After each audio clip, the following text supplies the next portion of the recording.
Hello, everybody, and welcome back to the show. This episode is brought to you by The Wellness Paradigm, a holistic health coaching company shifting the way that women understand and heal their bodies. Through bioenergetic testing, functional lab testing, and functional nutrition, we uncover what traditional approaches often overlook, so you can stop guessing, start healing, and finally feel like yourself again. No more one-size-fits-all protocols, just real answers, deep-rooted healing, and the clarity and confidence you deserve to feel incredible.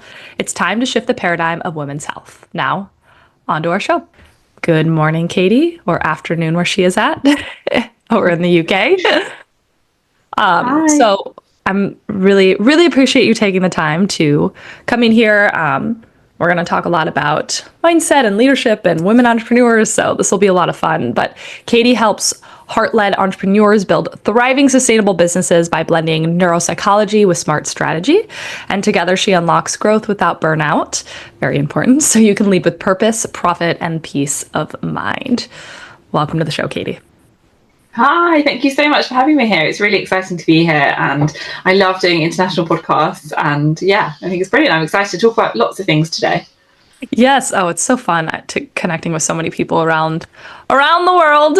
But I'd love for you to explain to listeners just a little bit more on who you really are and how you got into this whole business. So I'm Katy. I'm a mum of two. I've got a 6 and 3-year-old, and I'm based in the UK. I've been running businesses and have been a serial entrepreneur for about the last 10 years.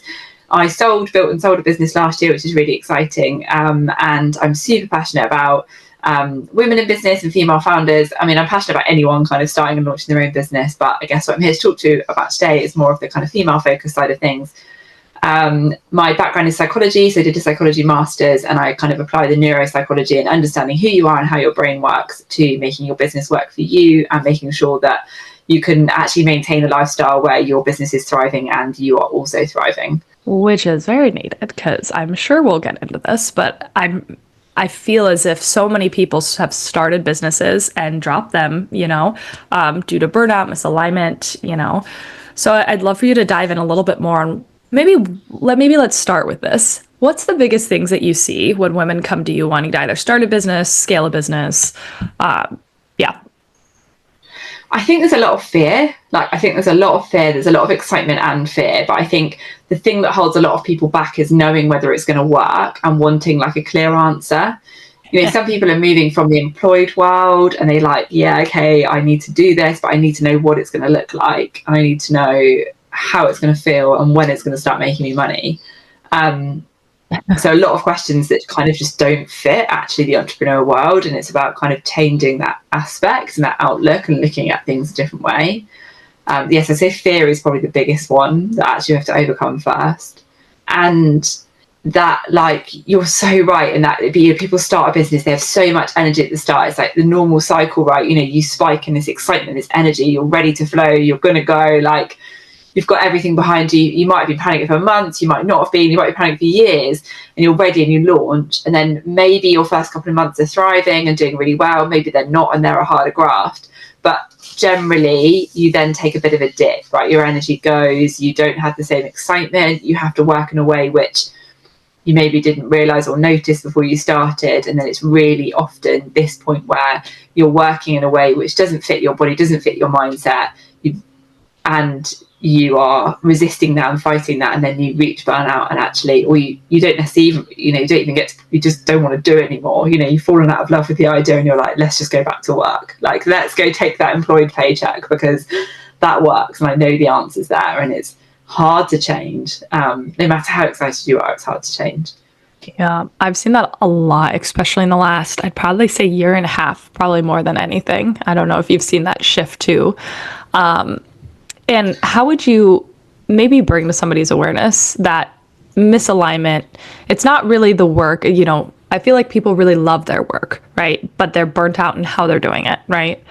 How do you gently shift people's mindsets, focus, awareness around these kind of things? I think there's an education piece around it. I think there's a couple of things. There's an education piece around it. There's kind of showing up and being like open and honest about the reality. So I try and do that myself as much as I can, like really be open in the fact that, I've got 2 kids. They wake me up 4 times last night collectively. Like I have to, they wake up early, they need loads from you. My day is running the school day, so I'm really open and honest about that. So that helps, that education piece, but also the education piece around the neuropsychology, how our brain is built. So like, how we form the synapses between our connections, how those behaviors, and they happen so quickly, we don't realize how our behaviors are informed by those kind of like historic synaptic connections in our brains, and how that sometimes that resistance that we can feel and that kind of pressure that we can feel actually comes from an historic safe space that we've created in our subconscious and not really a reality. Like, and that it's hard to change that, and it's really normal to feel resistance and to find that challenging. And then I think the other thing is a lot of kind of mindset-y work, like in the early days, really the kind of journaling, the prompting, the really thinking outside of your box, the being comfortable with being uncomfortable. Doing that first before you launch business, before you go out there, is huge. If you can set yourself up and you've already done some of the like mindset shifting, there's gradual tiny shifts in knowing you've got some support mechanisms in place for you to start to make that progress mentally to shift into a new space. That helps. I think that's probably one of the most missed things in business is doing the inner work first, because everyone, especially if you're an employee, it's not to say you can't, but I feel like you are not as exposed as when you are an entrepreneur as to all of your shadows, all of the inner work, Yeah. And yeah, you get thrown into the entrepreneur world, and it's not only hard, but it's hard to understand who you are and your identity, So when it comes to more of these neuroscience principles, I mean, I'm a nerd when it comes to this stuff. I love neuroscience, but can you speak a little bit more? I mean, what comes up a lot on this podcast is, past traumas, past fears, past things, obviously dictating future you. What other things do you kind of see most with particularly female entrepreneurs? Yeah, so I think I know this isn't set, but I kind of like to think about it as the fact that, most of our behaviors, thought patterns and experiences are from that 0 to 7 age, right? That really sensitive age where you're forming kind of everything. And quite often in that period of life, young girls are, I think it's changing, and I do genuinely think it's shifting, and it's going to be so interesting to see what it's like for the girls who are 0 to 7 now, what they grow up like and their views. Yeah. But I think quite often for the age of people who are entrepreneurs, right, they've been told to be small, they've been told to behave, they've been told to sit still, be neat, be tidy, don't speak out, you're bossy, all that standard stuff that we've kind of all heard 100 times. You're attention seeking, you shouldn't want that thing. You should just want for what's in front of you and not want for more. So when you then come to launch a business and you are actually actively having to ask people to pay you for your service, your experience, your knowledge, you come up against like a tidal wave of voices that are going, sit still, be small, don't ask, you've got enough, you shouldn't be asking for more, having children should be enough, you shouldn't want more than this, you should just sit in this zone, actually you're made to grow children, so you sit back and you do that, you shouldn't ask for any more. And fighting against that is huge. Like, it's not necessarily trauma informed, like, yes, of course there's other stuff that's added to your journey and where you've got to, right, but this stuff, this real basic messaging that you've received, that everyone has probably received from 0 to 7, is actually the stuff that's so hardcore, not just embedded in us but embedded in society, that fighting against it is a huge challenge. Because and stop me if I'm talking too much or going on for too long. Keep going, this is great. But you get these messages from society, right? So you might release something, you might go, okay, I've developed something really cool, I'm so excited, I'm putting it out there, I've launched it, I've put it on the, wherever you've decided to post it, you've put it out there, you've spoken to people, and you don't necessarily get anything back the first time you do it. And you might speak to your close relatives about it, you might speak to your partner about it, you might speak to your friends about it, and without really realizing, they might send the message to you, well, actually, why don't you just stick at your job? Like, this is, maybe you haven't got the right thing. Maybe you don't know what you're doing. And that reaffirms that message of being like, oh, I'm asking for too much. Or You know, your mum might say to you, but you're so busy with the kids, like, why are you trying to launch this thing? You know, why are you trying to take on something else? And again, that voice is reaffirmed and says, oh yeah, no, I should just keep in my lane and have my children and raise my family. I shouldn't want for more. Like, you know, this is the pause period for me. And I just, it's so hard to fight against, but you can do it. It's possible. And I want to show people that it is possible, but it is about rewiring your brain, and that takes hard work and determination. And I think that's a skill that everybody can learn and develop. So yeah, I'm quite passionate about people changing that messaging.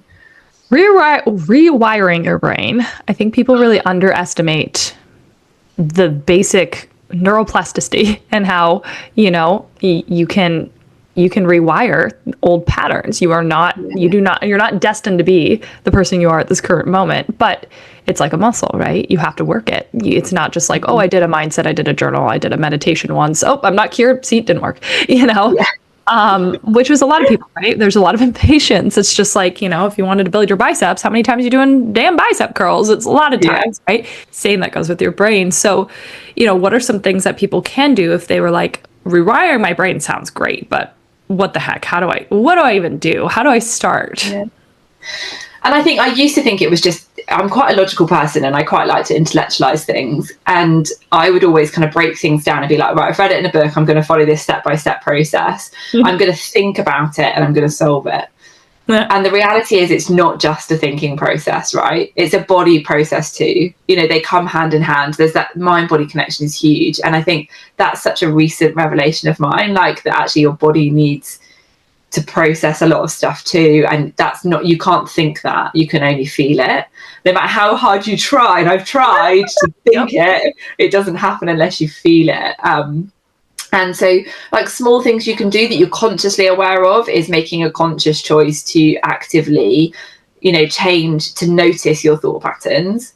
You know, that's a really great way to start. So, you know, you do something, you step out of your zone, you launch business, or maybe you just buy a web domain, like, you know, maybe you just make the Facebook page, I don't know, whatever it is and how you start. And you notice that you have a little voice in your head that says, are you sure you're ready for this? Like, can you do this? You start noticing those thought patterns and you start talking back to them. You're like, yes, I can do it. You be quiet. Like, thank you for checking on me. Thank you for, you know, being there and, you know, keep trying to keep me safe. I appreciate that, but you be quiet. You know, I've got this. And that's a constant, consistent process. That's a small thing to start with, just noticing what is actually happening in your brain and starting to notice the same in your body, right? Like, are you stepping into doing something and you're noticing that you're getting quite like hot and flustered, and then afterwards actually you're feeling really agitated with everybody around you, but you can't understand why and you cannot intellectualize what's actually happened. You need to give yourself some space in that moment. Like, you need to just sit in it, acknowledge that you're feeling aggravated, not try and process it, not try and force it anywhere, not try and put it in a box. Just acknowledge and say to yourself, I'm aggravated right now. And wait, take, you know, 10 deep breaths, sit in it, wait 10 minutes, 5 minutes, a minute, change your space, go into the fresh air, change the room that you're in, just go, okay, sit for a minute and then come back out of it. And you'll feel a surprising amount better. And keep doing that when you're feeling that kind of aggravation. You know, it's okay to feel like this. It's, you know, I am safe right now. I understand my body is trying to show me that it's feeling different, but I am safe. I'm okay. I can step into this. And hearing your body shouting out to you saying, actually, this is new. I don't know what to do. That's okay. Like, accept that as normal. That's a hard one. Yeah, we want to fight against that. But I love what you mentioned about getting out of the logic and into the body, because that's the biggest thing with especially business owners who want to step into business. They logicite, that's not a word, but they want to over logic everything. And it's like, yeah, there's a time and a place for that. And if you miss the other whole component about this, you can get so far. I was that person. You can get so far with logic, right? But, you know, without really healing, you know, getting into your body, I think that's where a lot of burnout starts to happen, is where you can't actually move through that. You know what I mean? Yeah. You keep pushing, like you keep piling it on, and you think that it just takes time and hard work. So it's got to feel hard because people tell you it's hard work. So it has to feel hard too. So when your body's feeling hard, like when you're, you know, your skin's getting worse, or you're feeling you're getting sicker a lot, or you're not eating as much, or you're eating the wrong things, or whatever it happens to be, you're dehydrated, you're waking up in the night, like you think, oh, well, this is the hard work that everybody tells me it's got to be, so I've got to keep pushing through this. And the reality is actually no, like that's not, yes, it's hard work from a consistency point of view, from a effort point of view, but it doesn't mean that your body has to suffer as a result of the hard work. Yeah, that's where I come in my company, because we have so many clients. It's like, they're some of my, I don't want to say some of the worst metabolic clients are my CEOs, my, business owners, and because they've just ignored all of these red flags after red flag until their body literally just like, it's like, sit your ass down, excuse my language, and just like, I'm going to make you start paying attention to me. You know what I mean? Yeah. And at that point, it takes a lot longer to reverse, right? Versus like, hey, I'm starting to notice my skin getting worse. That's weird, or my stomach getting more bloated, or, I'm starting to become more sensitive to foods I never used to. That is stress, right? That's stress on the body. We just don't think about it. It's like, oh, I'm getting older, right? Yeah. I'm just a business owner. I'm a mom. I'm supposed to feel this way. That's a big one, right? Yeah. I'm supposed to feel like crap because I'm a mom and I work, right? Yeah. So I am curious on being a parent, right? Coaching maybe moms. While I'm on this topic, how do you maybe coach them a little bit differently, or what do you see comes up a lot with that? Yeah, I think it's definitely different. It's a respect and an understanding for an additional pressure in your life. Like, you can, and this is not to say that like launching a business without children is not hard work, but you do have kind of a whole nother plate to spin. You've got another thing going on. And I think having had kids myself and been through it and done so much whilst having small kids, I really have an empathy and an understanding of like what that's like, what that's like in reality. And I think just showing people that really, really helps through that coaching process, but also making sure that when we're, setting tasks, writing strategies, coming up with plans, actually they're really accounting for the fact that life is a bit more chaotic with kids, right? Like that actually, your path isn't as linear as maybe you want it to be. Not that any business is linear, but it's a bit more chaos, and sort of giving people space for that, and circling back and really thinking about the kind of the things that are really going to move your business forward, that fit with you, that you can fit in the time that you've got. And also helping people be realistic about the scalability, the growth, what that's actually going to look like within a business when you've got small kids. I'm all about being really authentic and really genuinely sharing the reality of what you can bring in as a business mom, and like, the difference you can make in your life. And I do genuinely believe you can make a massive difference and you can do your own thing, but it's not going to look the same as someone who's got no kids.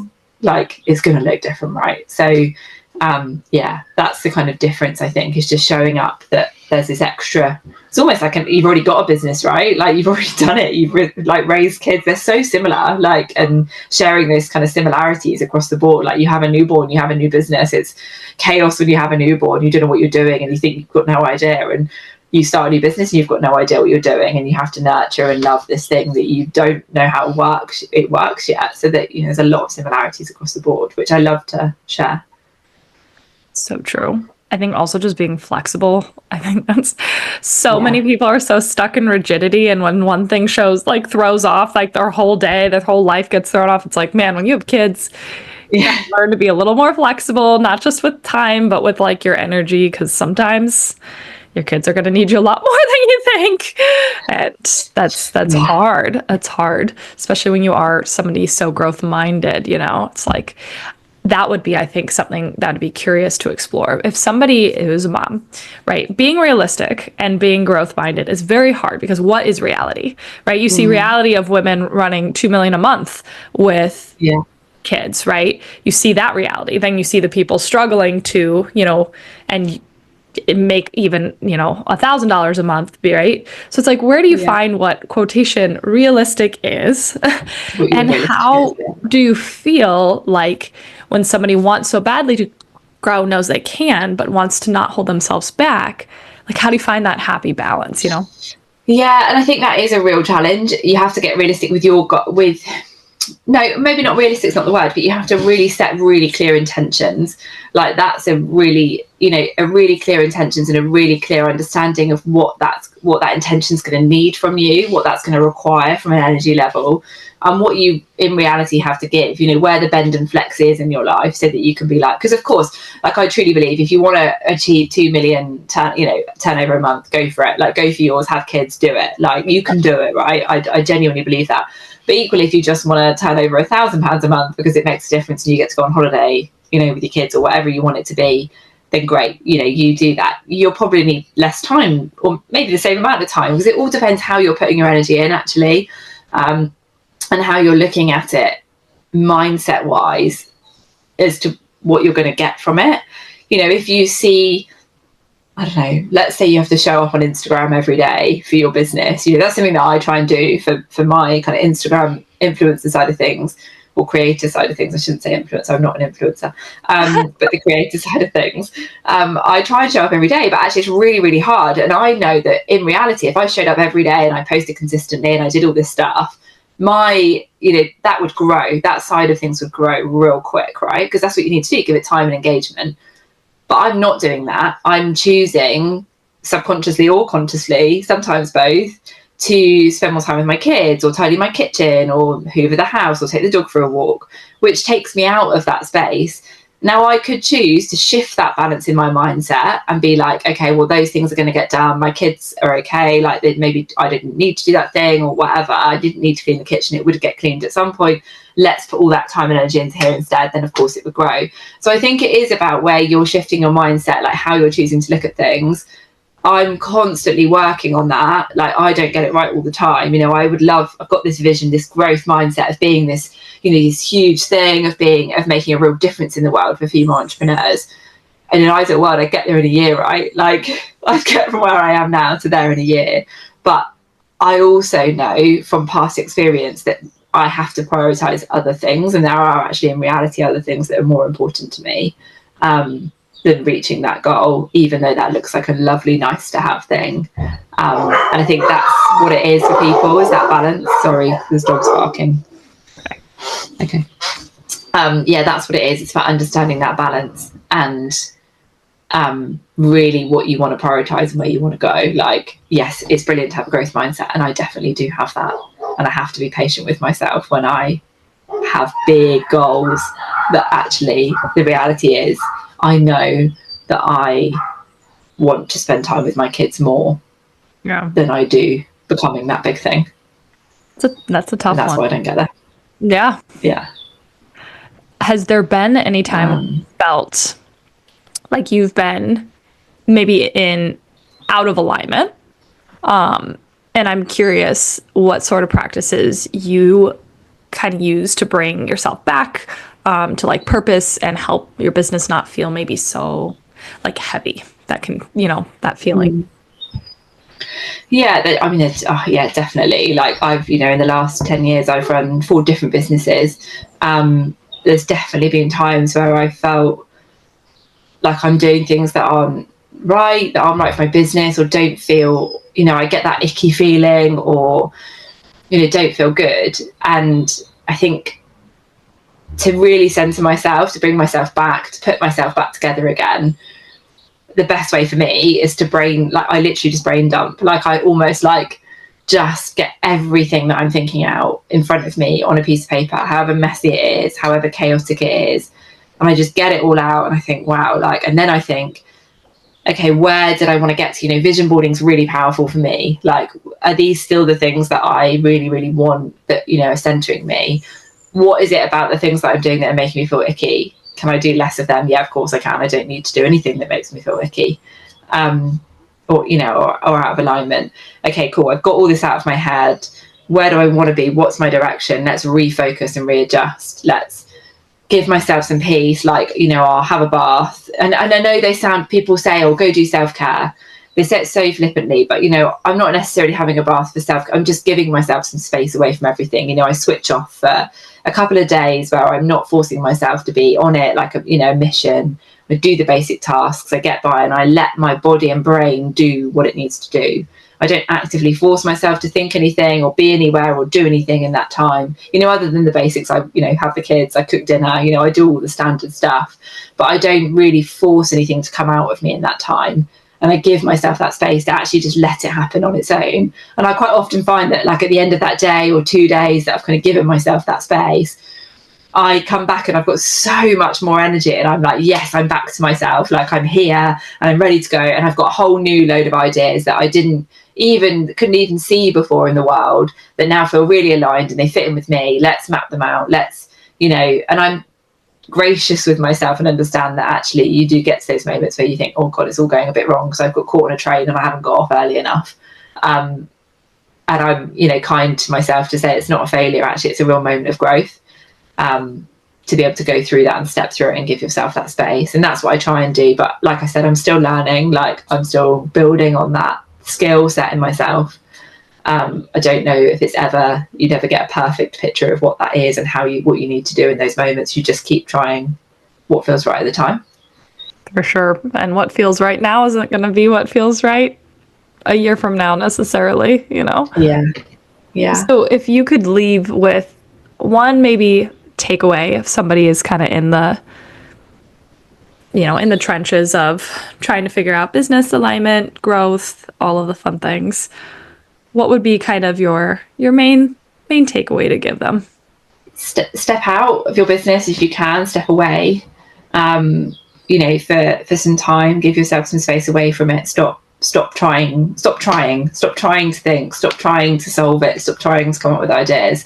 Just step away and step out and give yourself space to do something completely different for an afternoon, for an hour, for a day, however long you can commit to kind of stepping out and stepping away. And come back to it with a fresh perspective. Look at it from an outsider's perspective. Look at what actually, what's bringing you joy in your business. What do you love doing? Spend some time doing more of that. Yeah, okay, it's not making you the money that maybe you want it to, or it's not doing that thing. But if you can fill your cup up energetically to the point that it's kind of overflowing, so you're not pouring from your cup anymore, you're pouring from what's around your cup, you energetically will be able to then re-step into your business to approach those growth strategies, that development, that plan, to actually fit it in your life better this time. You'll come out with it with a new thing. See these moments in the trenches as, however hard they are, a real teachable moment for you to step out and step back, and they're not a failure. Like, they are so important for your business to succeed. So true. Well, thank you so much for sharing all of this beautiful insight. I really hope that you guys listened and had some, I call them little nuggies, little nuggets, little takeaways. Where can people find you if they want to connect with you? So you can find me in a couple of places. You can find me on Facebook, so I'm happy for people to come and find me on Facebook. Katy Featherstone-Coombes, if you can find me there. I'm on Instagram as For Wandering Feathers. That's growing and changing. That's kind of the motherhood side of things. Or again, if you like to connect with people professionally on LinkedIn, I'm happy for people to come and find me on there as well. And that would be Katy Featherstone-Coombes. We do run a business on the side. So we've got a website. It's called Featherstone Consulting. That's with me and my husband, and that works with kind of SMEs on their business strategy using psychology and business together. But yeah, so happy for any of those places if they're helpful for you to come and find me and chat to me. Love that. I will put those down below, guys, in the show notes. So if you want to connect with her, would love it. And if you guys had a takeaway from this episode, I would love to hear. Either shoot me a DM, shoot her a DM. I'm sure that we both love to hear when people have good takeaways. And if you would like to leave a review, it is always appreciated as well. And otherwise, thank you guys for listening. I really appreciate it. And we'll see you on the next show. Bye, Katy. Thanks. Bye.